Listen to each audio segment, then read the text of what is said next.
إليكم التفاصيل.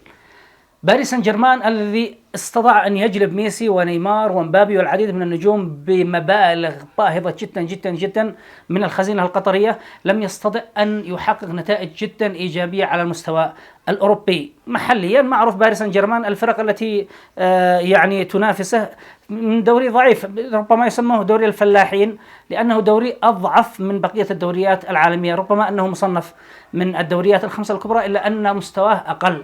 باريس سان جيرمان استطاع أن يستحوذ على الدوري الفرنسي وعجز أوروبيا بخروجه من النهائي ومن نصف النهائي ومن ثم النهائي في دوري أبطال أوروبا، أي أنه فشل أوروبيا، وهذا الذي أغاض جماهير باريس سان جيرمان. انطلقت مندفعة باتجاه موقع الحدث الأكبر التي هي إقامة ميسي ونيمار وفيراتي، بدأوا يشتمونهم بألفاظ سيئة من أجل مغادرة النادي.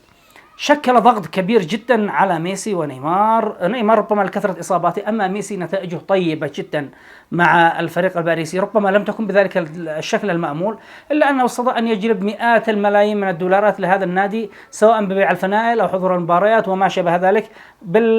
وإضافة إلى ذلك رفع من المستوى الإعلامي لنادي باريس سان جيرمان. ميسي إلى السعودية للسياحة، للترويج السياحي.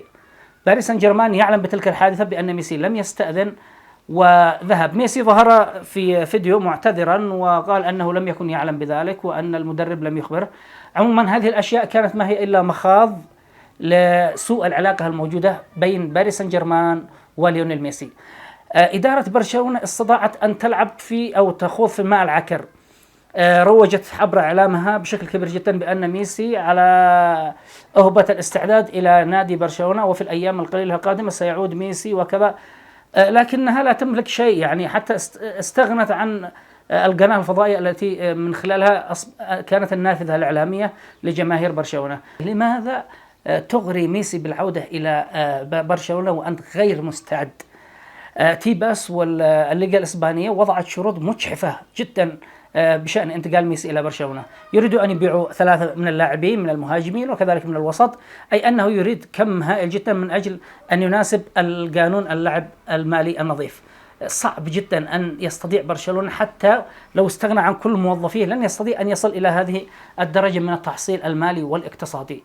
يعني أن برشلونة خدع ميسي بالانتقال إليه، وأنه قادر أن يجلب ميسي وأنه قادر أن يبيع اللاعبين ويحسن من الظروف الاقتصادية، وكانت ما هي إلا خدعة وقع فيها ميسي من خلال الإعلام الكتالوني الذي سلط الأضواء كلها على ميسي وعودة ميسي إلى برشلونة. وكذلك الجماهير بدأت تهتف في الدقيقة 10 دائما ميسي ميسي من أجل أن يستعطفوا ميسي ويعود إلى نادي برشلونة، وكانت هذه خدعة.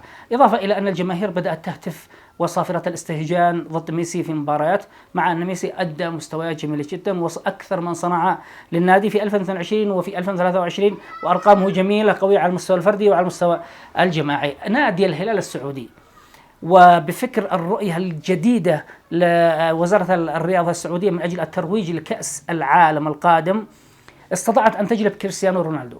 إذا استطاع الهلاليين، وقد استطاعوا فعلا بتقديم العرض الأولي ب400 مليون دولار كراتب لسنة واحدة ليونيل ميسي ليصبح أكثر راتب موجود في تاريخ كرة القدم، يعني تجاوز رونالدو ب200 مليون، إلا أن الأخبار المؤكدة من المصادر الفرنسية تقول أن العرض المقدم لليونيل ميسي بلغ مليار دولار. لم يعلنوا عن هذه التفاصيل الكبيرة. السعوديين لا يهمهم المال، يهمهم أن يجلبوا ميسي من أجل أن يجلب الأضواء والزخم إلى الدوري السعودي، ومن أجل أن يلفت العالم إلى أن السعودي قادر على جلب أكبر النجوم في العالم ترويجا لكأس العالم. إضافة إلى الرؤية التي يسيرون عليها، وهي أنه لا يهم الأندية سواء كانت فقيرة أو غنية، لا يهم ذلك، الدولة هي من ستدعم. يعني حتى وزير الرياضة خرج السعودي يقول يعني بالفم المليان أنه الأندية فقط هي من تتفق مع اللاعبين، والدولة هي من ستنفق تكاليف الصفقات. أعتقد وبنسبة كبيرة جدا ما دام ميسي لن ينتقل إلى برشلونة الإسباني، ومن المستحيل أن يعود إلى باريس سان جيرمان في العام القادم، فسيكون ميسي هلالي بدرجة كبيرة، بل بنسبة كبيرة جدا. لا أقول من عندي، ولكن وسائل الإعلام الرياضية والمهتمة كلها تؤكد أن ليونيل ميسي بات في القلعة الهلالية الزرقاء.